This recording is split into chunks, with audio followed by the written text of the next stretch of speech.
Okay, so last time हम लोगों ने मेरे ख्याल से एक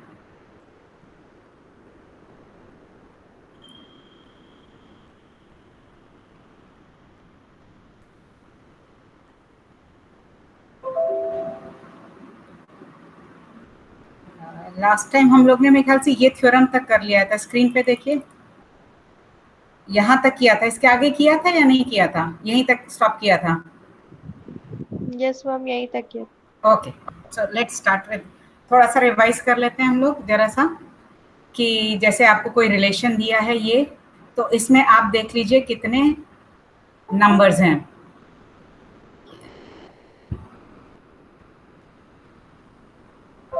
सो 1 2 4 3, 1 2 3 4, तो 1 2 3 4 ये हमने इधर रखे। आप किसी भी ऑर्डर में रख सकते हैं इन नंबर्स को।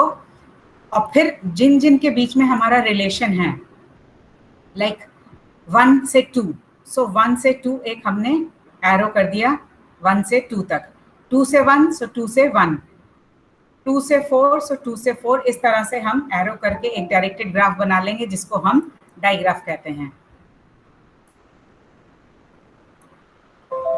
So this will give you graphical representation of the relation. और अगर ये रिलेशन दिया है तो इससे हम, सॉरी ये ग्राफ दिया है तो इससे हम रिलेशन भी लिख सकते हैं।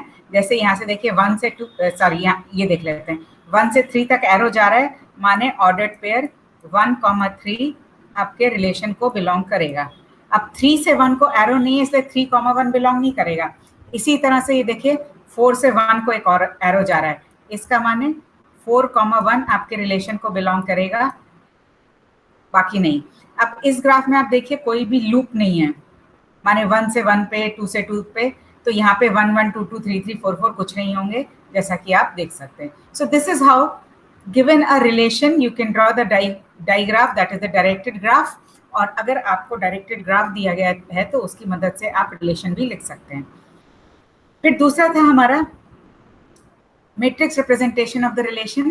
तो हमारे अगर relation is from A to B, so ये सेट ए के एलिमेंट्स हैं, ये सेट बी के एलिमेंट्स हैं, देन इसका जो मैट्रिक्स रिप्रेजेंटेशन होगा उसमें 1 उसी जगह जाएगा अगर ordered pair A I B J relation को बिलोंग कर रहा है, और अगर A I B J relation को बिलोंग नहीं कर रहा है तो उस एंट्री पे हमारा 0 आ जाएगा।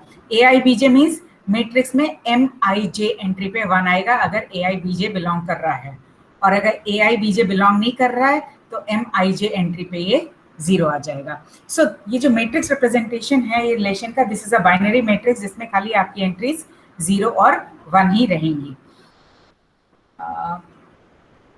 ओके, फिर हम लोगों ने ये देख लिया था ऑलरेडी कि अगर ग्राफ दिया है तो उससे मैट्रिक्स रिप्रेजेंटेशन कैसे कर सकते हैं वगैरह वगैरह। Okay, now let's come to another theorem. ये थ्योरम कहते हैं let A B and C be finite sets, let R be a relation from A to B and S be a relation from B to C. Show that matrix representation of R composition S is equal to matrix representation of R multiplied by matrix representation of S, where MR and MS represent relation matrices of R and S respectively.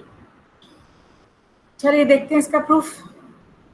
Composition तो आप लोग को पता है, A is subset of A cross B, B is subset of S is subset of B cross C, यही चीज यहाँ पे दी है। Then R composition S is subset of A cross C, that is it is set of all ordered pairs A cross C, A belonging to A, C belonging to C, such that for some B in capital B, AB belongs to R and BC belongs to S. So this is how you define a composition of two relations. Okay, so let set A have the elements A1 up to AM, set B have the elements B1 up to Bn, and C have the elements from C1 up to Cp. 3 ले लिए। अब कुछ cases में हो सकता है आपके sets की कार्डिनलिटी सेम हो, बट हम सब डिफरेंट लेके चल रहे हैं। Okay, now matrix representation of A we denote by Aij, matrix representation of S we denote by Bij, and matrix representation of R composition S we denote by Dij. अब Dij 1 होगा अगर AI Cj belongs to R composition S, otherwise it will be 0. This is from the definition of composition of relations.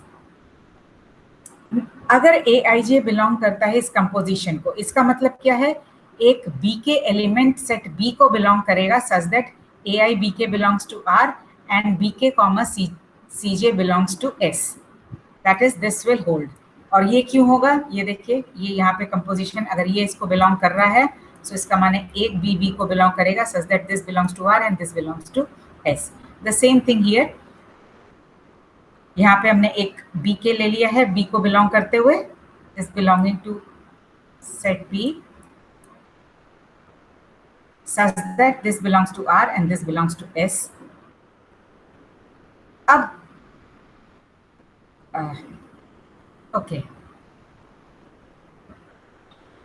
और D I जे कब zero होगा, जब ए आई जे sorry A I B के are को belong नहीं करेगा या बी के सी जे आर को बिलोंग नहीं करेगा। इनमें से अगर एक भी ट्रू होगा तो डी आई जे की वैल्यू जीरो हो जाएगी। Now, if aik and bkj are zero, इस केस में, then in mr multiplied by ms, the value at ith place will have 1, which is same as dij equal to 1. अगर ये aicj belong कर रहा है, और अगर इन दोनों में से कोई भी जीरो है सो तो द वैल्यू इनके जो मल्टीप्लाई करने पे इनके जो ij प्लेस पे है वो आपको वैल्यू ही मिलेगी, and this proves that this is equal to this. For example, composition का एग्जाम्पल चलिए आगे देखेंगे, जब आएगा तब बताएंगे, ठीक है। So okay, now one thing, composition of relation distributive तो होता है, डिस्ट्रीब्यूटिव प्रॉपर्टी आपको पता है सब क्या होते हैं, but it's not commutative. Why?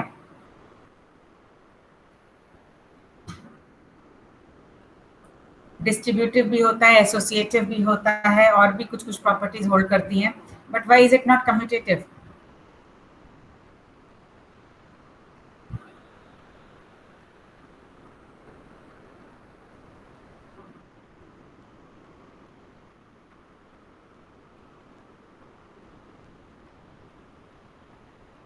क्या सिंपल सी चीज तुम लोग नहीं बता पा रहे हो, ये कैसे डिफाइंड है? कंपोजिशन का मैट्रिक्स कैसे डिफाइंड है? M R multiplied by M S, and you know matrix multiplication is not commutative, तो कंपोजिशन ऑफ रिलेशन भी कम्यूटेटिव नहीं है। So M of S composition अगर आप आर लिखते हो, एम ऑफ एस कंपोजिशन अगर आप आर डिफाइन करोगे, so this by definition will be equal to what? M S composition M R. जब आर कंपोजिशन एस आर और एस है तो एस कंपोजिशन है एस। और अब now commutativity in the matrix multiplication does not hold, so this is not equal to this and therefore this is not equal to this, so that means it is not commutative.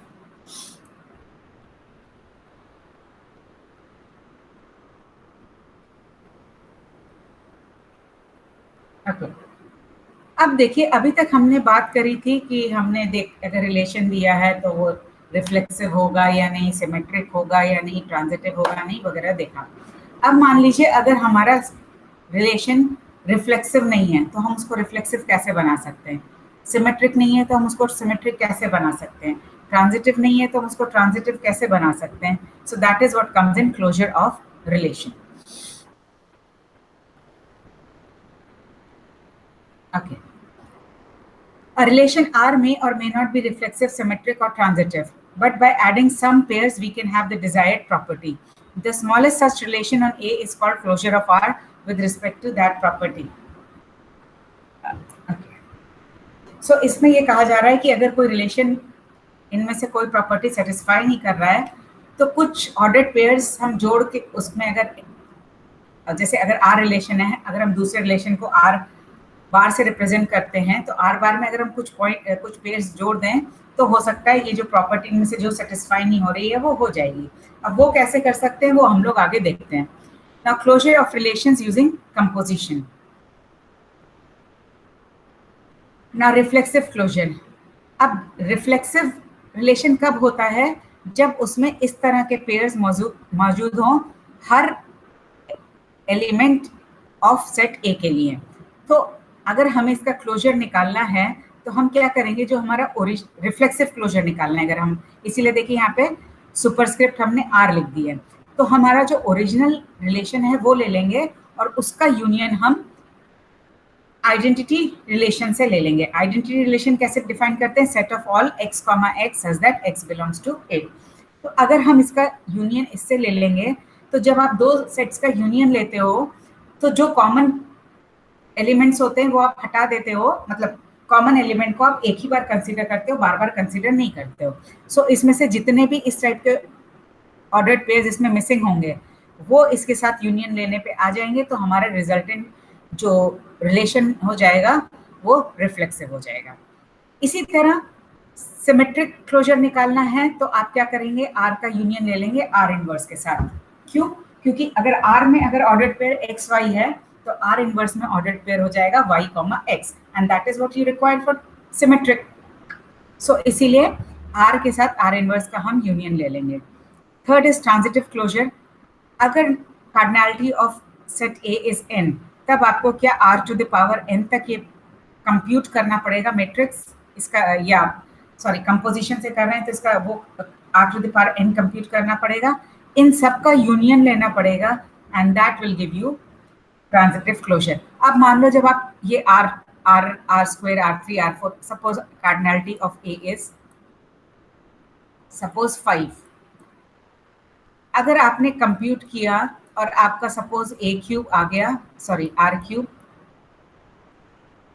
Comes out to be equal to r, तब इसके बाद आप computation बंद कर सकते हैं, तब आप r स्क्वायर और r क्यूब का ही यूनियन ले लेंगे, आपको आगे जाने की जरूरत नहीं है। लेकिन अगर ये इक्वल नहीं आता है तो फिर आपको सबका पूरा ये सब कंप्यूट करके और फिर इसका यूनियन लेना है। चलिए एग्जांपल्स देखते हैं। Find reflexive, symmetric and transitive closure of R. First है R is the relation which consists of 0,1, 1,2, 2,3 and the set on which it's defined is A, which has the elements 0, 1, 2 and 3. अब आप ये देखिए, ये जो R है ये reflexive नहीं है। क्यों? क्योंकि इसमें 0, 0 बिलोंग नहीं करता, 1, 1 बिलोंग नहीं करता, 2, 2 बिलोंग नहीं करता, 3, 3 बिलोंग नहीं करता। तो हम क्या करेंगे? इसका रिफ्लेक्सिव क्लोजर फाइंड करने के लिए हम आइडेंटिटी रिलेशन डिफाइन करेंगे IA। This will contain all ordered pairs of the form x, x where x belongs to A। A में 0 बिलोंग कर रहा है तो ये आ गया, 1 बिलोंग कर रहा है तो ये आ गया, 2 कर रहा है तो ये आ गया, एंड 3 कर रहा है तो ये आ गया। अब हम R के साथ इसका यूनियन ले लेंगे तो ये 3 एलिमेंट्स तो आएंगे, इसके साथ ये चारों एलिमेंट्स आ जाएंगे।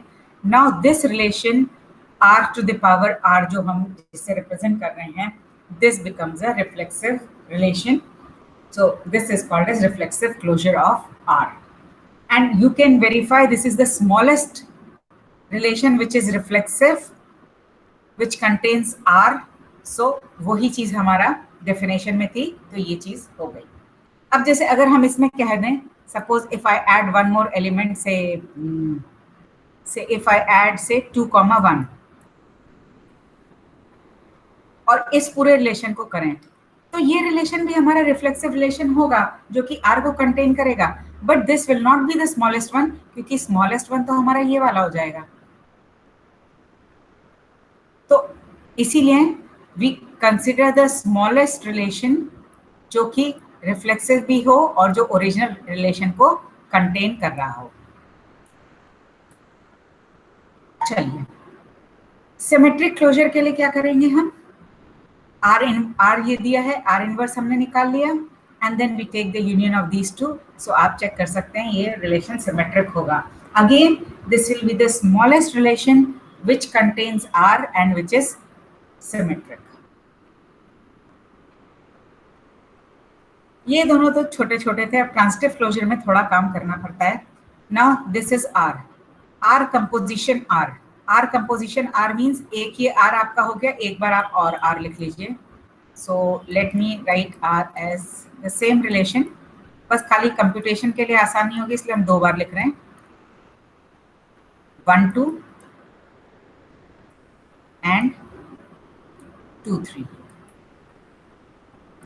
अब R कंपोजिशन R कैसे फाइंड करेंगे? इस R से हमने एक एलिमेंट लिया 0, 1, ये 1 पे एंड कर रहा है, इधर पे देखिए 1 से शुरू हो रहा है ये, So 1 to 2. So 0 to 1 and 1 to 2, that means 0 to 2 will belong here. अब और कोई 1 से स्टार्ट नहीं हो रहा तो हम यहाँ पे दूसरे एलिमेंट पे जाएंगे. दूसरा एलिमेंट क्या है? 1, 2. ये 2 पे एंड कर रहा है. यहाँ पे ये एलिमेंट 2 से स्टार्ट हो रहा है. So 1, 2, 2, 3. So 1, 3 will come over here. और कोई एंट्री यहाँ 2 से स्टार्ट नहीं हो रही है. So we go to the third element, 2, 3. ये 3 पे एंड हो रहा है. यहाँ पे कोई भी एलिमेंट नहीं है जो 3 से स्टार्ट हो रहा है. So we'll finish here. So r square will be 0, 2 and 1, 3. So basically जो आप ट्रांजिटिविटी वाली प्रॉपर्टी है वो ही फाइंड करके यूज करके हम यहाँ पे r कंपोजिशन r करेंगे. अगेन आई एम रिपीटिंग, हम इससे स्टार्ट हुए, ये किस पे एंड हो रहा है? 1 पे. 1 पे हमारा कौन सा? ये स्टार्ट हो रहा है. सो 0 to 1, 1 to 2, that mean 0 to 2 हमारा यहाँ आ गया. इसके अलावा कोई भी ऑर्डर्ड पेयर यहाँ पे 1 से स्टार्ट नहीं हो रहा तो हम यहाँ पे सेकेंड एलिमेंट में जाएंगे. 1 to 2, 2 पे एंड हो रहा है. यहाँ से 2 पे क्या स्टार्ट हो रहा है? ये वाला. सो 1 to 2, 2 to 3. सो 1 to 3 यहाँ पे आपका ये आ गया. अब कोई और ऑर्डर्ड पेयर 2 से स्टार्ट नहीं हो रहा, so we go to the third element. ये हो गया 2 to 3. अब 2 to 3 यहाँ पे कोई भी 3 से स्टार्ट नहीं हो रहा, सो हमारा प्रोसेस कंप्लीट हो गया. तो ये हो गया हमारा आर कंपोजिशन आर. अब आर कंपोजिशन आर हो गया. And as you can see R composition R is not same as R. तो अब हम यहाँ पे देखिए सेट ए में कितने एलिमेंट्स है? 4. तो हमें r to the power 4 तक कंप्यूट करना पड़ेगा. अब हम r क्यूब कंप्यूट करेंगे. सो this will B r square composition r. ये डेफिनेशन आपको याद रखनी है क्योंकि जैसा हमने बताया इट्स नॉट कम्यूटेटिव. तो अगर आप r कंपोजिशन r स्क्वायर करेंगे तो हो सकता है आपका आंसर गलत हो जाए. So keep this in mind. इसी ऑर्डर में आपको करना है. अब देखिए r square 0 to 2, 0 to 2 and 2 to 3. So 0 to 3 यहाँ आ गया. 1 to 3, 3 से कुछ स्टार्ट नहीं होता तो हमारा प्रोसेस कंप्लीट हो गया. तो ये हो गया हमारा r cube. r to the power 4 क्या होगा? r cube composition r. r cube क्या है? 0 to 3. यहाँ कुछ भी 3 से स्टार्ट नहीं हो रहा, so nothing is there. So this will be 5. अब एक बार सारा हमने ये कंप्यूट कर लिए तो ये जितने भी हमने रिलेशंस फाइंड किए हैं इनका हम यूनियन ले लेंगे. अब देखिए r4 है, ये हमारा 5 आ गया और इसकी कार्डिनैलिटी भी 4 थी तो हम यहाँ पे स्टॉप कर देंगे. अब जब हम इनका यूनियन ले लेंगे तो हमारे पास ये सेट आ जाएगा. And you can verify this is the smallest set which contains r and is transitive. So इस तरह से हम ट्रांजिटिव क्लोजर किसी भी सेट का निकाल सकते हैं using the composition of relations.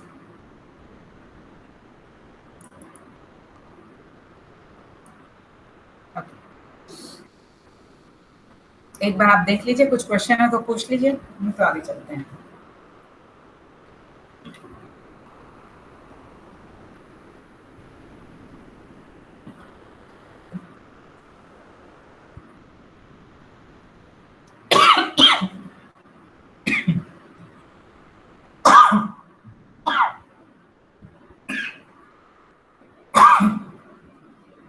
No, ma'am. Okay. Just wait a minute.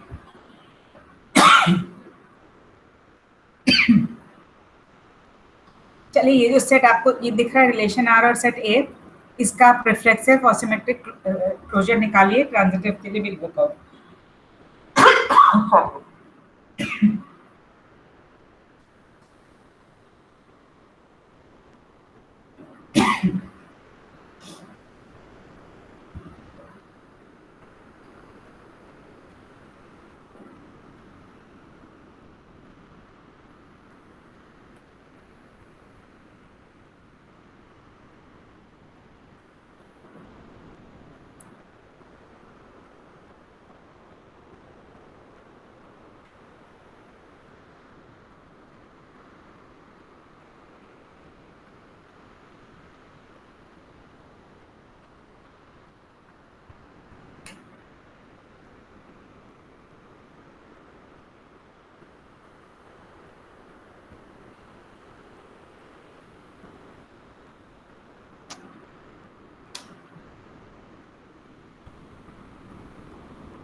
Okay, so reflexive closure के लिए इसका हमने आइडेंटिटी रिलेशन के साथ यूनियन ले लिया. So identity relation will contain A A B B C C, तो वो यहाँ आ गया A A B B and this is C C. C C हमने दोबारा इधर आगे इसलिए नहीं लिखा because this relation already contains C comma C. So ये हो गया रिफ्लेक्सिव क्लोजर. सिमेट्रिक क्लोजर के लिए आप आर इनवर्स कंप्यूट कर लीजिए. तो आर इनवर्स में अगर आर में ए बी है तो आर इनवर्स में क्या आएगा, बी ए आ जाएगा. B A is not here, so I have written B A over here. B C, C B is already there, तो वो करने की जरूरत नहीं है. सी सी का भी वैसे ही लिख दिया. सी ए है, इसका आर इनवर्स में क्या हो जाएगा, A C. So that is not here, so हमने ये दो ऐड कर दिए and this becomes your symmetric closure. So reflexive closure, symmetric closure तो आप खाली आर को देख के डायरेक्टली भी लिख सकते हो, बट ट्रांजिटिव क्लोजर के लिए you will have to do the work. अब आर, फिर से हम लोग R okay, let's start from this only. A comma B, ये फर्स्ट एलिमेंट बी पे खत्म हो रहा है. कितने, ये वाला एलिमेंट देखिए बी से स्टार्ट हो रहा है. So A comma B, B comma C, that means A comma C, ये हमने यहाँ पे ले आए. अब इसके अलावा कोई भी एलिमेंट बी से स्टार्ट नहीं हो रहा है, so we'll move on to the second term. इस टर्म पे हम आ जाते हैं. बी सी, सी से क्या, ये स्टार्ट हो रहा है. So B comma C comma C will again be B comma C which is already there, तो हमें वो लिखने की दोबारा जरूरत नहीं है. सॉरी, नहीं लिखा जाएगा. So we have written this. B comma C and C comma A will give you B comma A. So हमने यहाँ पे बी कॉमा ए लिख दिया. अब इसके अलावा कोई भी, अच्छा ये भी है, B comma C and C comma B. So this will give you B comma B, तो हमने बी कॉमा बी कर दिया. सारे एलिमेंट्स खत्म हो गए. सो दिस एलिमेंट का प्रोसेस हमारा खत्म हो गया. अब हम आ जाते हैं इस एलिमेंट पे. सी comma C, C comma C and C comma A will give you C comma A. So we write C comma A. C comma C and C comma B will give you C comma B. So we have written C comma B. अब process खत्म हो गया. अब हम इस पे आ जाते हैं. So C comma A and A comma B will give you C comma B. So C comma B already है, तो हम दोबारा नहीं लिखेंगे. इसी तरह से C comma B and B comma C will give you C comma C. So we have written here C comma C. तो ये हो गया हमारा R square.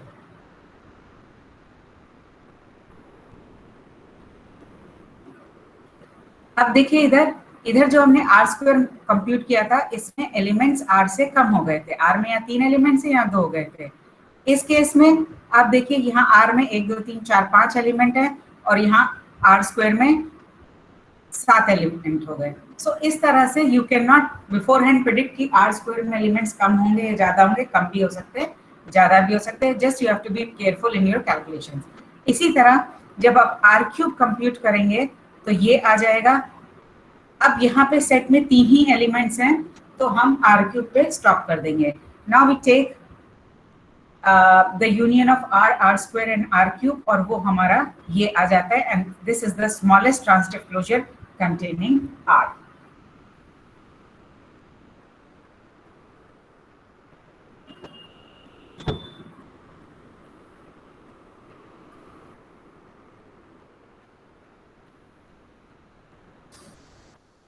So, ये तो हो गया हमारा कंपोजिशन ऑफ रिलेशंस को यूज करते हुए कैसे हम रिलेशंस का क्लोजर निकाल सकते हैं.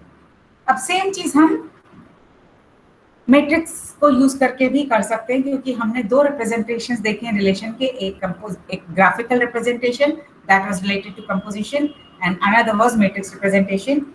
अब मैट्रिक्स रिप्रेजेंटेशन में हम रिफ्लेक्सिव कैसे निकालेंगे? ये जो matrix representation of relation R है, उसका हम आइडेंटिटी मैट्रिक्स के साथ सम ले लेंगे. देखिए दिस इज सम. ये वो वाला जो लॉजिक में जो हमने सम पढ़ा था वो वाला है. दैट इज अगर आप एक ट्रू है और एक फॉल्स है तो आपका रिलेशन मतलब सोल्यूशन ट्रू ही होगा. या बाइनरी आप यूज करें तो वो है 1 with 0 will give you 1 and 1 with 1 will give you 1 and like that. Symmetric closure के लिए हम मैट्रिक्स रिप्रेजेंटेशन ऑफ R और मैट्रिक्स रिप्रेजेंटेशन ऑफ इसका ट्रांसपोज लेके इन दोनों का सम ले लेंगे, so this will give you symmetric closure. और ट्रांजिटिव क्लोजर के लिए वही मैट्रिक्स रिप्रेजेंटेशन ऑफ आर रखिए, उसका स्क्वायर करिए, उसका क्यूब करिए and go up to r to the power n, where n are the number of elements in the set A on which the relation is defined। और इन सब का सम लीजिए तो आपको ये ट्रांजिटिव क्लोजर मिल जाएगा। चलिए देखते हैं, वही एग्जांपल हमने ले लिए हैं जो हमने कंपोजिशन में लिए थे, वही इसके लिए ले लिए हैं। तो this is the relation R on set A। सबसे पहली चीज है हमें इसका मैट्रिक्स रिप्रेजेंटेशन लिखना पड़ेगा। अब इसमें 4 एलिमेंट्स हैं तो इसका ऑर्डर हो जाएगा 4x4। तो हम यहाँ पे देखिए ये 0 1 2 और 3 ये A के एलिमेंट्स लिख लिए हमने, और यहाँ पे भी लिख लिए 0 1 2 एंड 3। 0,1 0th रो में first entry, first row column sorry, so 0th row में फर्स्ट कॉलम ये यहाँ पे हमारा 1 लिख दिया हमने। 1,2 फर्स्ट रो में सेकंड कॉलम पे 1 आ गया, सेकंड रो में थर्ड कॉलम, सेकंड रो में थर्ड कॉलम पे 1 आ गया। बस 3 ही एंट्री है, तो इस मैट्रिक्स में आपके 3 ही जगह 1 होंगे, बाकी जगह हम 0 से फिल कर देंगे। तो ये हमारा matrix representation of relation R हो जाएगा।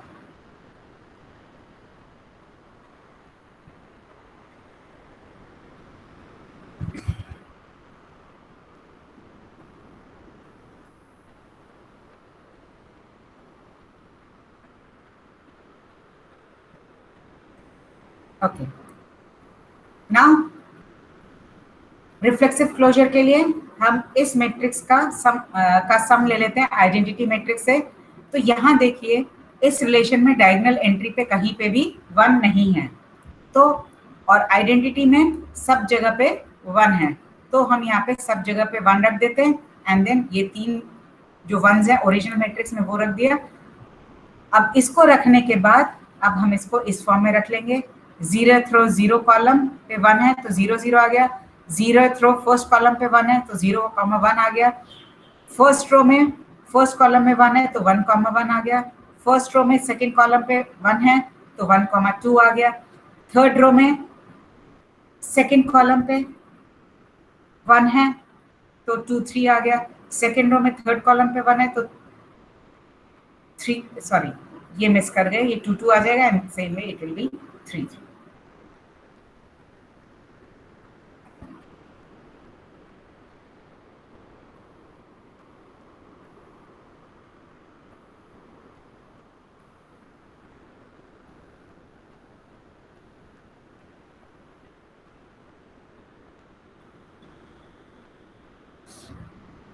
Okay, now for symmetric closure, ये तो हमारा ओरिजिनल मैट्रिक्स था, इसका हमने ट्रांसपोज ले लिया तो ये आ गया। अब इन दोनों का सम ले लीजिए तो हमारा ये आ गया, एंड इसको जब आप रिलेशन में लिखेंगे so this is what you get and you can check that this is symmetric relation. Otherwise also अगर आप ये मैट्रिक्स को देखें, this matrix is a symmetric matrix, so the corresponding relation will be a symmetric relation.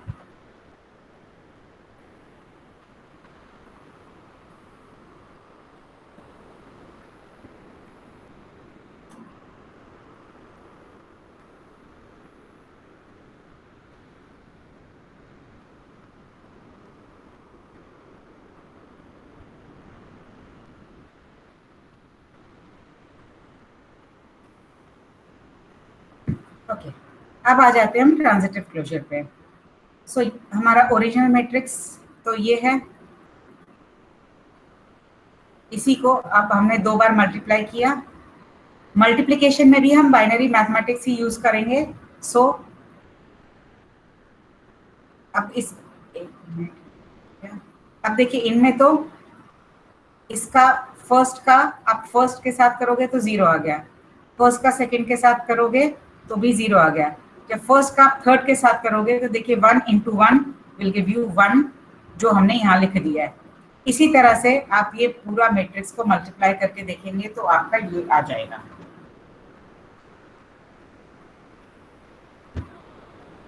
अब MR R3 का matrix representation क्या होगा, R² का matrix representation multiplied by R का। इन दोनों को मल्टीप्लाई करोगे तो ये आएगा।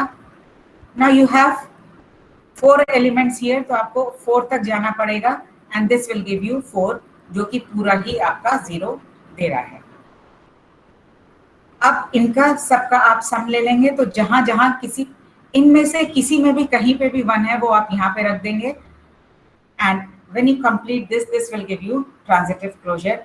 एंड इसको जब आप रिलेशन में लिखेंगे तो ये आपका ये हो जाएगा।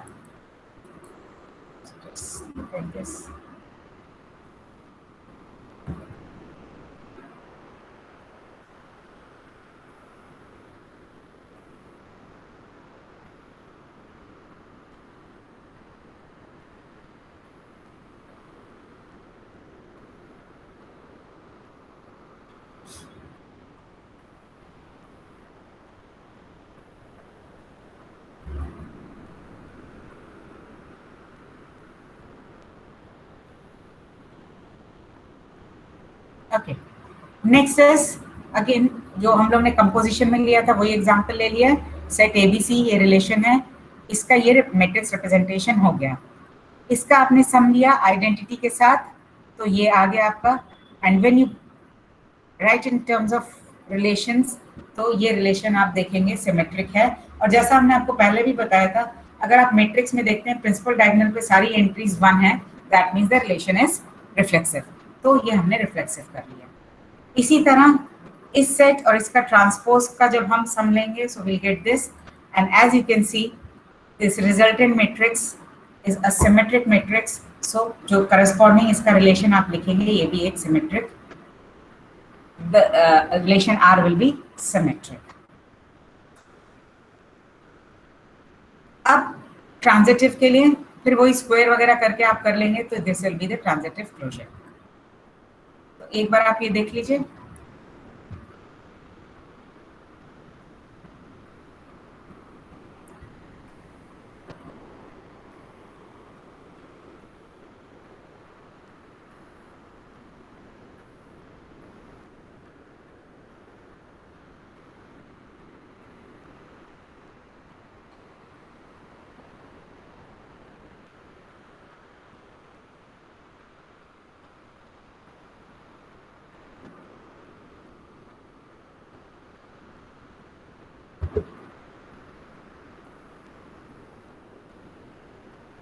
ओके, अब देखिए रिफ्लेक्सिव क्लोजर और सिमेट्रिक क्लोजर आप किसी भी मेथड से फाइंड करें, कंपोजिशन से करें या मैट्रिक्स से करें, it's not a big thing.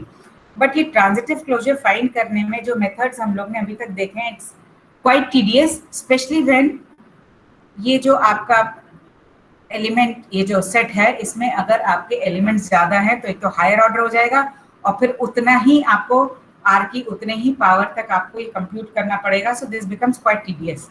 उसको सॉल्व करने के लिए हमारे पास एक है Warshall's algorithm. This is used for finding the transitive closure. अब इसको देखते हैं कैसे हम कर सकते हैं। अब ये जैसे हमारा सेट है जिसमें n एलिमेंट्स हैं and R is the relation on set A। तो हम पहले क्या करेंगे, इस सेट का एक मैट्रिक्स रिप्रेजेंटेशन निकाल लेंगे which we denote by M subscript R, और इस मैट्रिक्स को हम W0 से रिप्रेजेंट कर देंगे। अब हम क्या करेंगे, W0 ये हो गया। W1 बनाने के लिए इसमें जितने भी वन्स होंगे वो हम W1 में वैसे के वैसे ही रख देंगे। उसके बाद हम फर्स्ट कॉलम लेंगे इस W0 का, और उसमें जहां जहां एंट्रीज आ रही हैं वहां वहां हम लिख देंगे। सपोज P1 P2 PR की जगह यहाँ पे फर्स्ट कॉलम में एंट्रीज 1 आ रहा है, तो हमने उनका पोजीशन लिख दी। फिर हम फर्स्ट रो में जहां जहां 1 आ रहा है वो हमने एंट्रीज रख दी, लिख ली अलग से रफ में। अब हम इनके पेयर्स बना लेंगे, सारे all corresponding pairs, P1 Q1 P1 Q2 P2 P1 QK and like that, इसी तरह बाकी PI से। अब इन प्लेसेस पे जहां जहां 1 नहीं है वहां वहां हम 1 को लिख देंगे। और ये सारा ये प्रोसेस जो हमने फर्स्ट रो फर्स्ट कॉलम के साथ किया है, इसके बाद हम सेकंड कॉलम सेकंड रो के साथ करेंगे, थर्ड कॉलम थर्ड रो के साथ करेंगे, जब तक कि हमारे सारे कॉलम्स और रोज खत्म नहीं हो जाते। देन यू विल गेट, उसके बाद जो आपको मिलेगा that will be the transitive closure. ये थोड़ा सा आपको कंफ्यूजन लग रहा होगा, let me do it through the example, उससे थोड़ा सा आपको और क्लियर हो जाएगा। अब देखिए वही हमने एग्जांपल लिया है जो रिलेशंस का हम पहले ले रहे थे, ये रिलेशन आर है इस सेट पे, और इसका हम लोग ने देखा था मैट्रिक्स रिप्रेजेंटेशन ये होता है, तो इसको हम लोग ने W नॉट से डिनोट कर दिया। अब देखिए I have escaped one step क्योंकि उसकी जरूरत नहीं है, बट हम यहाँ आपके लिए लिख देते हैं। W1 में हम क्या करेंगे, देखिए यहाँ पे 1 है तो हमने यहाँ पे 1 लिख दिया, यहाँ पे 1 लिख दिया और हमने यहाँ पे 1 लिख दिया। अब बाकी एंट्रीज हम देखते हैं कैसे फिल करेंगे। अब देखिए फर्स्ट कॉलम में यहाँ पे कहीं पे भी 1 नहीं है, सो फर्स्ट कॉलम का कोई कंट्रीब्यूशन नहीं है, तो रो का हो तो उससे मतलब नहीं है, तो इसका माने हम कोई चेंजेस इसमें नहीं कर सकते, इसीलिए हम बाकी सारी जगह पे हम ये 0 फिल कर देंगे।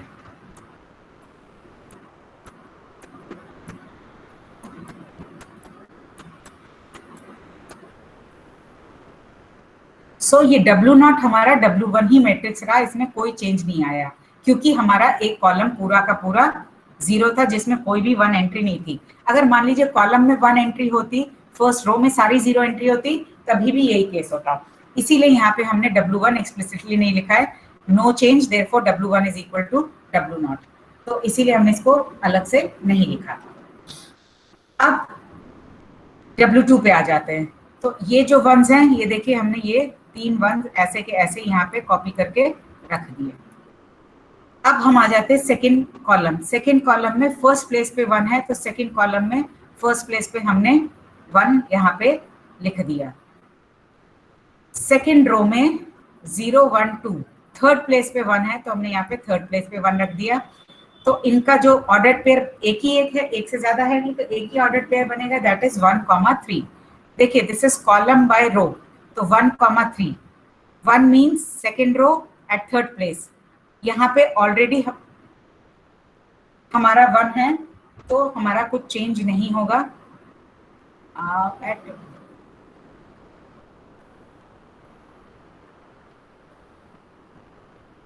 कुछ गलत कर रहे हैं क्या?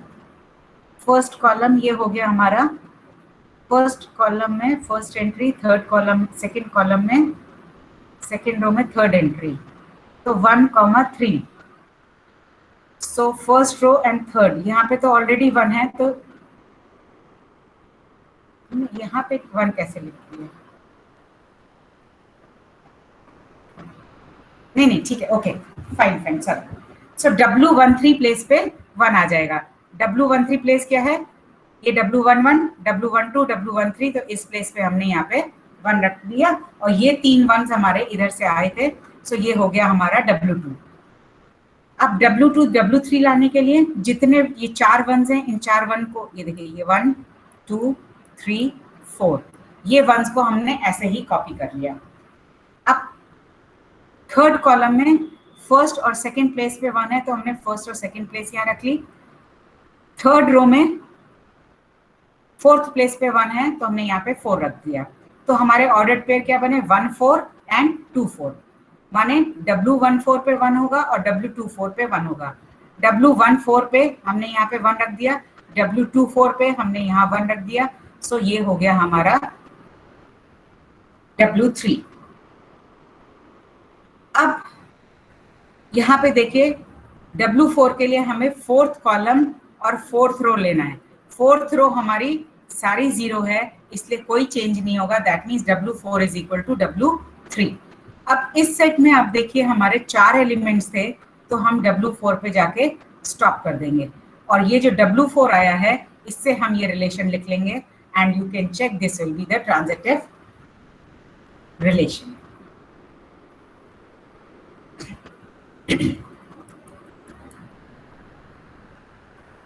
एक बार हम आपको और बता देते हैं, थोड़ा सा हो सकता है समझने में दिक्कत हुई हो, बट एक बार आपको आ जाएगा then it is very easy and it's quite fast also to do.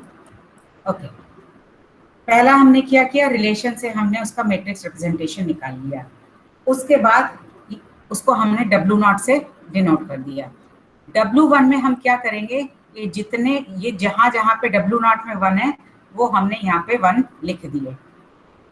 अब फर्स्ट कॉलम में हम देख रहे हैं, फर्स्ट कॉलम हमारा सारा 0 है, तो इसका माने W0 और W1 में कोई चेंज नहीं आएगा, तो हमने W1 को वैसे ही लिख दिया, that is W1 is equal to W0, no change.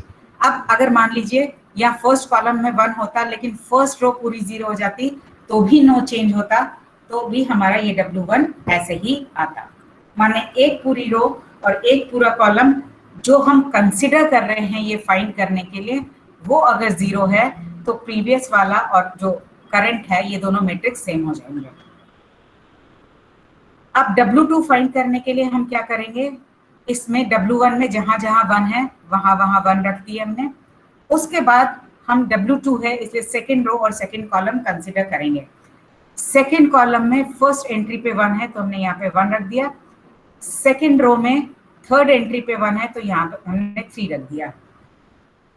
इन दोनों से एक ही ऑर्डर पेयर बनेगा 1,3, सो हमने W13 प्लेस पे हम 1 रख देंगे। W13 इज दिस प्लेस, तो इस पे हमने 1 रख दिया, तो ये हो गया हमारा W2, that is the matrix after second iteration. अब थर्ड पे जाने के लिए ये 1 2 3 4, ये 4 वंस 1 2 3 4, ये वंस हमने ऐसे ही रख दिए। अब थर्ड इटरेशन पे आए तो थर्ड कॉलम कंसिडर करेंगे। थर्ड कॉलम में फर्स्ट और सेकंड प्लेस पे 1 है तो 1 2 रख लिया। थर्ड रो में फोर्थ प्लेस पे 1 है तो हमने 4 रख दिया। अब इससे क्या ऑर्डर पेयर बनेंगे, 1 4 एंड 2 4, सो 1 4 और 2 4, दैट मीन्स एट W14 और W24 पे 1 होगा, सो W14 पे यहाँ पे 1 रख दिया एंड W24 माने यहाँ पे 1 रख दिया। सो ये हो गया हमारा मैट्रिक्स आफ्टर थर्ड इटरेशन। अब फोर्थ में करने के लिए हमें फोर्थ कॉलम और फोर्थ रो कंसिडर करना पड़ेगा।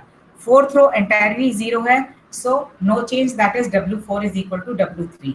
सो इधर से जब हम इसका रिलेशन लिखेंगे then you can check it out, this will be a transitive, smallest transitive relation containing R.